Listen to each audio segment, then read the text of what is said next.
pag-uusapan natin ang mga dahilan kung bakit mas dapat nating tangkilikin ang mga produkto o kaya libro na gawang Pilipino. Kilalanin natin kung sino ang ating makakasama ngayong umaga. Marami sa atin ang mahilig magbasa ng mga nobela, lalo na ng mga nakita na natin sa mga pelikula. Karamihan sa mga may akda ng mga ito ay mula pa sa iba't ibang mga bansa, kahit na marami tayong mga kababayan na magagaling na manunulat. Ngunit bakit ba natin mas dapat tangkilikin ang mga nobelang gawa ng mga Pinoy? Ating alamin yan mula sa manunulat ng Pexman, Mamatay Ka Man, Nagsisinungaling Ako, at Ligo na You, Lapit na Mi, si Mr. Eros Atalla. At kasama nga po natin ngayon si Ginoong Eros Atalla, isang best-selling writer at teacher ko sa Pilipino nung high school. Sa mga gustong sumali sa talakayan, magpadala lamang ng mensahe sa aming text line at social media accounts na inyong makikita sa inyong TV screens. Good morning, Mr. Atalla. Morning, Rez. Good morning po. Huwag naman ganoon, parang buwan ng parang nasa buwan naman TV ka tayo. Parang hindi tumanda si Mr. Atalla eh. Oh, matmukha na tayo matanda. Pero ano po ba yung mga librong mga ilang pang ginawa nyo aside from Ligo na You, Lapit na Mi? Yung huling-huli kong nilaunch, yung nakachamba sa Palangka, yung 3 gabi, 3 araw na nasa pipeline na rin para gawing pelikula. Tungkol ito sa isang baryo na hindi nila namamalayan. 3 araw o 3 gabi na pala silang patay lahat. Oh, So, gosh. Parang gano'n. So it's fiction usually yung mga oo, na ano nyo. Oo. Tapos dun sa bakit nga ba kailangan namin magbasa ng mga kathang Pilipino, mga gawang Pilipino? Hindi naman sa gawang Pilipino lang, kundi in-encourage ko na lahat magbasa, lalo na tayo. Yeah. Pero siyempre mas maganda basahin yung mga gawa ng Pilipino kasi mas malapit sa bituka natin to, mas malapit sa puso natin, mas malapit sa hibo ng pananampalataya, mas malapit sa karanasan natin.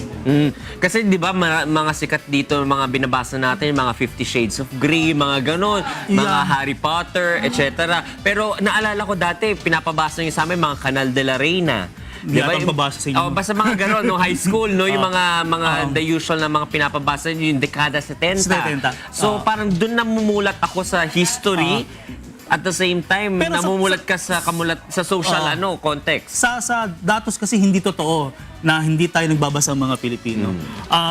Sa data ng NBDB at ng National Bookstore, masusurprise kayo na 70% ng mga nabebentang libro sa market ay gawa ng mga Pilipino at likha mula sa Pilipinas. Wow. So akala lang natin na mas maraming nagbabasa ng mga dayuhang libro. Yeah. Hindi totoo yun. Pinatutunayan ng maraming datos. Nang pagpunta kayo sa National Book Development Board, sasabihin sa inyo na mas marami pa rin talaga ang tumatangkilik ng mga likhang Pilipino. Sir, tanong ko lang po, ano po ba yung mga ginagawa natin para po ma-promote, lalo na po sa mga kabataan ngayon na talagang kahit na po sinasabi nyo na marami pong bumibili, mas marami po talaga ngayong kabataan na nagbabasa ng mga banyagang libro. Ano po yung ginagawa ninyo para mapamulat po yung mga batang ito Well, na magbasa po ng meron kami sariling isang atin? maliit na grupo ngayon, kaka-launch lang namin sa PUP noong nakaraang linggo. No?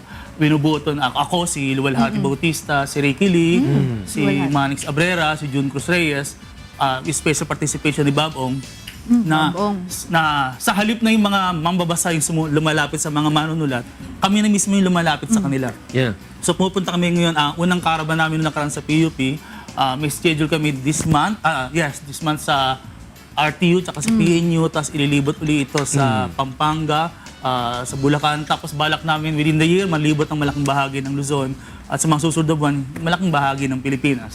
So ito yung isang advocacy namin na ilapit mismo yung libro sa mga mamabasa, ilapit mismo yung mga manunulat sa mga eskwelahan. Very good. Pero sir, how do we inspire people to go back to reading? Dahil di ba dati, Reggie, tayo, pagka talagang mag-start tayo ng isang libro, tapos gusto natin yung binabasa natin, usually tatapusin natin yan to the end. Para bang it becomes sort of like an addiction. No? Pero ngayon kasi, with so many choices, distractions and choices, and then para bang more visual, paano natin may inspire ang mga tao to go back to reading? Kasi ang reading, pagka nagbabasa ka, yung imahinasyon mo talaga ang gumagana, which is a good thing. Tingin ko nagbabasa naman talaga ang mga Pilipino. Ang problema nga lang, nagagalit yung mga teachers natin kasi ang binabasa natin, hindi yung pinababasa nila. No? Yung mga masasakit sa bangs, yung mga saksak dibdib tapos yung basahin, no? Pagkatapos ng basahin, gusto mong magsunog ng barangay. Kasi feeling ko kasi nung masyadong dragging yung mga materials at masyadong outdated na, mga 50 years ago pa, 70 years ago yung mga materials. Yung mga bata ngayon, babasa ng tingin ko na mas malapit sa sensibilidad nila, mas malapit sa mundo nila. At ito yung mga ayaw ng mga teachers natin. What they can relate to, Pero, quote-unquote. yes, halimbawa, hindi sa pinopromote yung kasama ko sa Bisprint. Si Bob Ong, isa sa pinaka-ma-influensyang manunulat ngayon kasi siya yung nag-inspire sa mga batang magbasa muli. So mula nung sila ma-encourage ulit magbasa, hindi lang sila na-stuck kay Bob Ong, nagbasa ulit sila ng Iba pa. iba pa at tinaris nila. Sila yung influensya ni Writer X, ni Writer Y, ni Writer Z. So tingin ko, hindi totoo na hindi talaga tayo nagbabasa. Nagagalit nga lang siguro yung akademya kasi gusto ng akademya yung serious literature, hardcore literature. Mga palangka awardee, ganyan. Hindi naman siguro. Yung bang walang benefit. kasi problema sa akademya, the more na hindi ka naiintindihan, mas okay. No? Natingin ko ang literatura. The more hindi na nosebleed, The more na walang nagbabasa sa'yo, mas totoong literatura ka. So, sinasantabi ng akademya na, uy, popular literature lang yan. Ibig sabihin, pag popular, marami nagbabasa. Ibig sabihin, hindi totoong literature yan. Yeah. So, ibig sabihin ba nun, pag wala nagbabasa sa'yo, totoong literatura ka. Kayo po ba sa organization niyo mas pinopromote niyo yung textbook itself? Or meron na rin kayong mga downloadable na books? Marami na nagpo-promote ngayon ng e-books, no? Pero sa bansang kagaya natin na medyo mahirap, mahal, no? Mahal yung bumili ng gadget. Ikalawa, sa pag-aaral namin, yung mga manunulat, yung mga mambabasa, mas gusto nila na makausap ng personal yung manunulat at mapapirmahan yung libro, maging koleksyon nila. No? Ikatlo, isang problema dyan, siyempre ekonomiya pa rin. No? Halos hindi naglalayo yung e-version sa printed. So dahil mahirap na bansa tayo, una mo siyempre bumili ng bigas, bumili ng ulam, kasi bumili ng libro. Sa bansa Saka natin, iba pa rin po yung feeling kasi na nahawakan mo talaga ang Naamoy, libro. Tapos, nahawakan. dinidisplay mo sa kwarto mo, sa library mo, na nagmumukha kang matalino pag marami kang Na libro. nabasa mo yun. Oo. At tanong ko, Mr. Atalia, no, paano nyo naman... Eros lang, Reg naman. Attorney Reg naman. Nasana yung Mr. Atalia.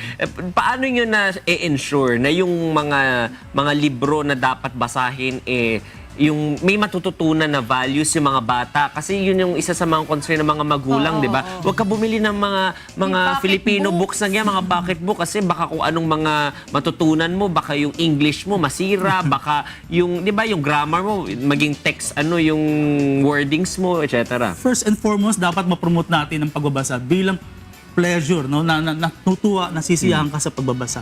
Siguro yung aral, pangalawa, pangatlo, pang-apat na lang. No? Sunod, tingin ko wala naman talagang masama kung nagbabasa ng pocketbooks or romance pocketbook yung kabataan, etc. Kasi isang anyo pa rin yan ng pagbabasa. No? Hindi ko siguro nakikita na nakakasira sa isang tao yung pagbabasa na ma-influensyahan siya. Kasi hindi porket nagbasa ka, gagawin mo.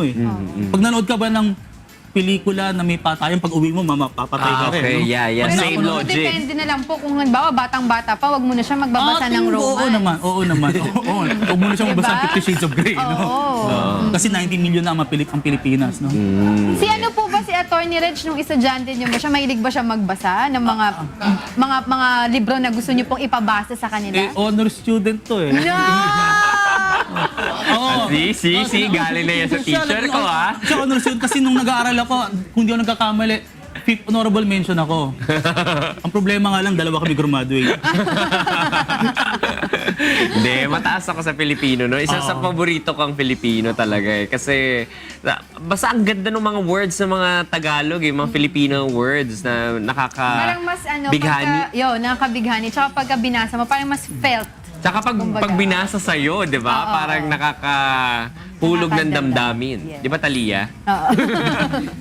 Parang ay, ikaw ba, Talia, nagbabasa ka pa ba? Anong mga klaseng mga Filipino books ang Yun nga, nabasa nung mo recently? Nung high school ako, merong campaign sa school, kailangan talaga magbabasa kami. Tapos merong questions may 10 na questions na sasagutin namin na tungkol dun sa nabasa namin libro.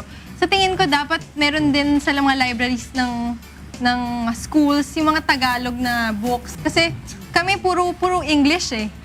Puro English, tapos puro fantasies, puro hindi siya like Tagalog talaga na.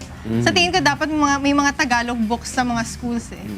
Tapos may mga questionnaires din para alam talaga ng teachers kung naintindihan nila yung librong binasa nila. O Mr. Atalia, ano po yung mapapayo niyo sa ating mga televiewers para mapatuloy nila yung pagbabasa na kahit Ingles at lalong-lalo na ng mga Filipino made books? Tingin ko ang literatura, isa siya sa pinakamalaking puwersa ng kasaysayan. Maraming nabago sa kasaysayan dahil may nabasa kang isang libro. Yes. In all fairness, ibang anyo ng sining. No? Sa tingin ko, ang libro lang yung tapos mong basahin, may gusto kong isipin, may gusto kong gawin, may gusto kong sabihin. Ito lang siguro yung anyo na pagkatapos ng basahin, gusto mong ipasa at ikwento. Wala sigurong sibilisasyon na naging dakila dahil wala siyang manunulat. Ang kadakilaan ng isang sibilisasyon ay nakadepende sa kanyang mga manunulat. Kasi yung kanyang manunulat, yung sinusulit niya, yung tingin niya, litid, abdo, atay, bituka, kaluluwa ng kanyang bansa. Kaya kung gustong pag-aralan ang sibilisasyon ng isang partikular na bansa, ang kanyang pantasya, ang kanyang mga panaginip, ang kanyang suliranin, basahin mo ang kanyang panitikan. Yan, napakaganda, napakamakata. Di ba? Makata pala, makata. No, mali na naman yung words ko. Ayan, maraming salamat po, Mr. Eros Atalia. Ay, Attorney Res, baka meron siyang book Ay, oo nga, baka may book kang gusto i-promote Di na na ako basahin mag-promote ng natin. buko. Mag-promote na lang ako ng grupo namin. Pinasasalamatan ko si Ricky Lee, si Okay. Hati Bautista, si June Cruz Reyes, si Manix Abrera, particular si Babong. Ako, abangan nyo sa mga eskwelahan kasi inilalapit namin yung book caravan sa mga eskwelahan. Wag lang ako, basahin natin lahat, halos ng libro. Pero mas maganda syempre kung unahin natin ang mga gawang Pilipino. Sana ma-invite namin kayo kasi medyo fan talaga ako ni Luwalhati Bautista. Dahil Tsaka yung mga si binabasa Bob ko nung Ong. I high like school Bob talaga Ong. yun. Tsaka si Bob Ong. Yan, maraming salamat po ulit, Mr. Eros Atalia. Siya po ay isang best-selling writer at ang aking high school teacher.